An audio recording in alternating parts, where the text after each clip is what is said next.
মুভির শুরুতে দেখতে পাই এলিজাবেথ বেথ উইলিয়ামস এক সময়ের জনপ্রিয় হলিউড তারকা ছিলেন। কিন্তু বয়স বাড়ার সঙ্গে সঙ্গে সিনেমা ইন্ডাস্ট্রি তাকে পিছনে ফেলে দিয়েছে। তিনি অনেক চেষ্টা করেও আর কোনো ভালো কাজ পাচ্ছেন না এবং নিজের ক্যারিয়ার হারানোর হতাশায় ভুগছেন।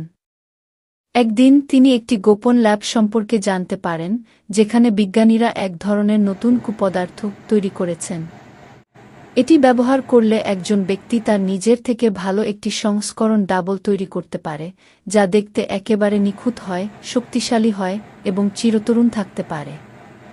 তবে নিয়ম একটাই, মূল ব্যক্তি এবং তার ডাবল একসঙ্গে দীর্ঘদিন বাঁচতে পারে না। বেথ সিদ্ধান্ত নেন যে তিনি এই সাবস্টেন্স ব্যবহার করবেন। প্রথমবার এটি ব্যবহার করার পর তার শরীর থেকে একটি নিখুঁত সংস্করণ বেরিয়ে আসে, যে দেখতে তার থেকে অনেক বেশি সুন্দর, আকর্ষণীয় এবং আত্মবিশ্বাসী। সে নাম নেয় বেথ। প্রথম দিকে সবকিছু ঠিকঠাক চলে। বেথ বুঝতে পারেন সাবস্ট্যান্স বেথ ধীরে ধীরে তার জায়গা নিতে শুরু করেছে সিনেমা ইন্ডাস্ট্রি, মিডিয়া, এমনকি তার ব্যক্তিগত জীবনেও। সকলেই নতুন বেথকে বেশি পছন্দ করতে শুরু করে। শুরুতে বেথ মনে করেন তিনি ইচ্ছা করলেই সাবস্ট্যান্স বেথকে ধ্বংস করে আগের জীবনে ফিরে যেতে পারবেন।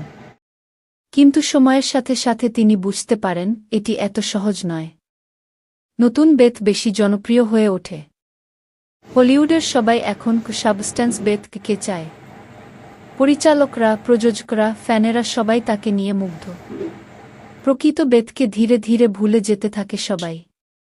বেথ তার আসল পরিচয় রক্ষা করার চেষ্টা করে, কিন্তু সাবস্ট্যান্স বেথ তাকে দুর্বল দেখাতে চায়। মিডিয়ায় প্রকৃত বেথকে পুরনো খেয়েও অপ্রাসঙ্গিক বলে প্রচার করা হয়। মূল নিয়ম অনুসারে একজনের বেশি সময় বেঁচে থাকার অনুমতি নেই।